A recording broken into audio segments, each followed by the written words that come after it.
Yohanes pasal 20.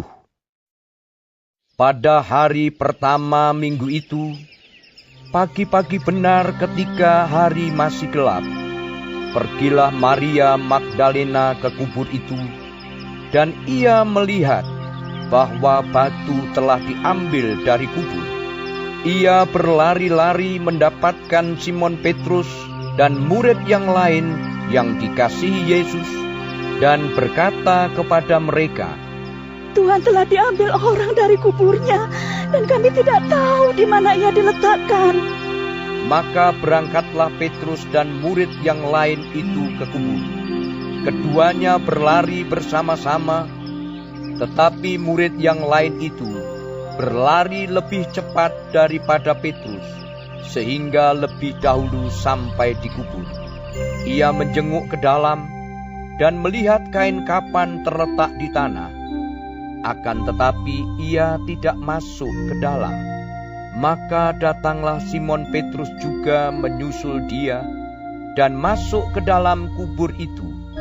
Ia melihat kain kapan terletak di tanah, sedang kain peluh yang tadinya ada di kepala Yesus tidak terletak dekat kain kapan itu, tetapi agak di samping di tempat yang lain dan sudah tergulung. Maka masuklah juga murid yang lain yang lebih dahulu sampai di kubur itu, dan ia melihatnya dan percaya. Sebab selama itu mereka belum mengerti isi kitab suci yang mengatakan bahwa ia harus bangkit dari antara orang mati. Lalu pulanglah kedua murid itu ke rumah. Tetapi Maria berdiri dekat kubur itu dan menangis.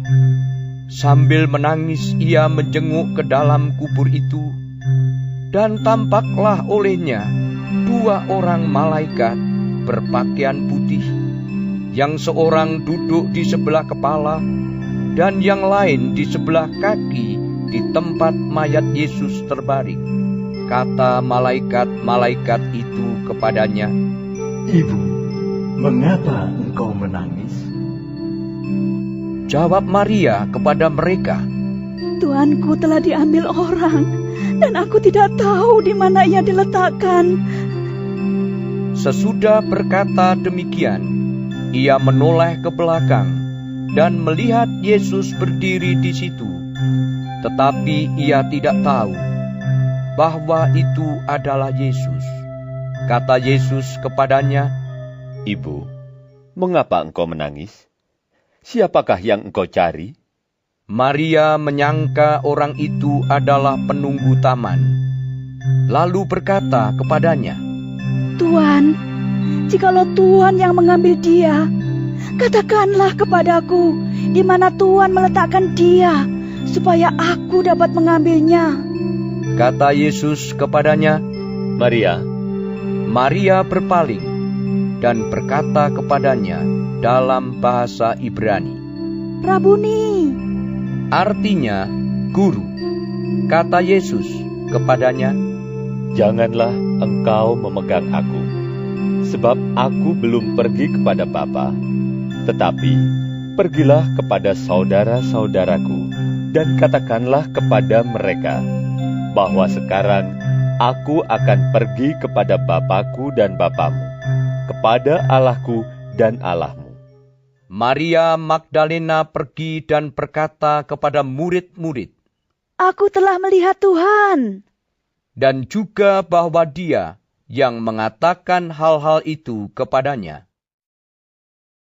Ketika hari sudah malam pada hari pertama minggu itu, berkumpullah murid-murid Yesus di suatu tempat dengan pintu-pintu yang terkunci, karena mereka takut kepada orang-orang Yahudi. Pada waktu itu datanglah Yesus dan berdiri di tengah-tengah mereka dan berkata, "Damai sejahtera bagi kamu."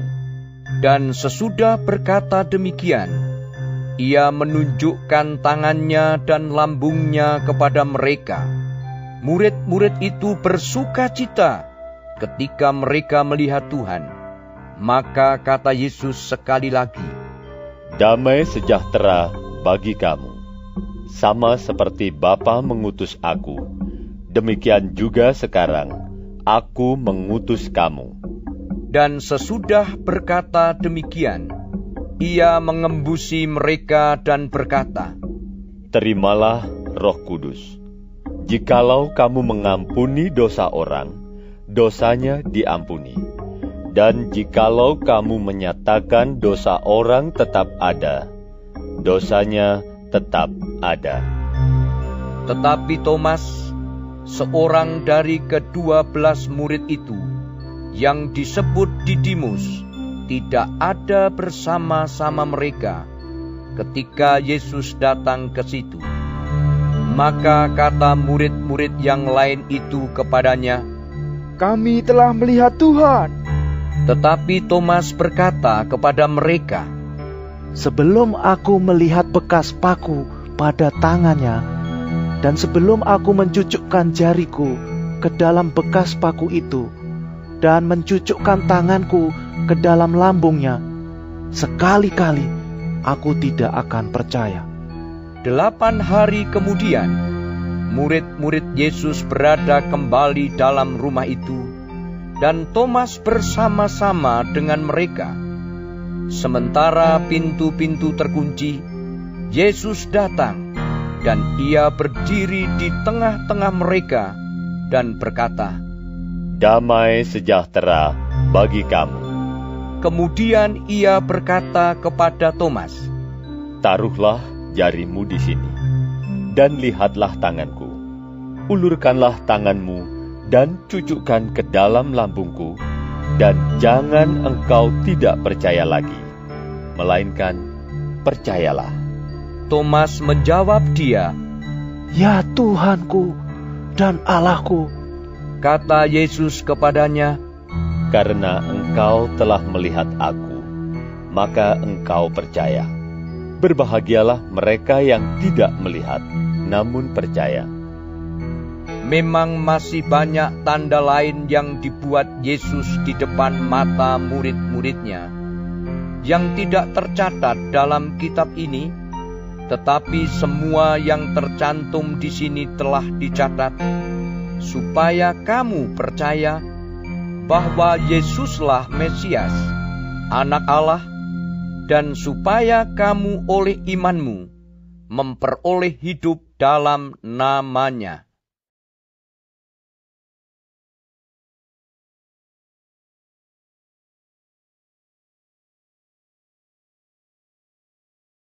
Shalom semua jemaat Tuhan, kembali kita di dalam pendalaman Alkitab Clear Sight. Sekarang kita sudah memasuki kitab Yohanes 20. Tuhan Yesus memberkati. Di dalam ayat 1-10 kebangkitan Yesus. Maria Magdalena merupakan saksi pertama yang melihat kubur Yesus yang sudah terbuka itu. Dan ia segera berlari memberitahukan kepada Petrus dan kepada murid-murid yang dikasihi Yesus, seraya berkata bahwa tubuh Yesus telah dicuri. Tetapi ia tidak tahu di mana tubuh Yesus itu berada. Petrus dan murid yang dikasihi Yesus berangkat ke kubur itu dan masuk ke dalamnya. Petrus masuk lebih dahulu dan melihat dalam ruang kubur yang kosong hanya terdapat kain kafan dan kain peluh pembungkus tubuh Yesus.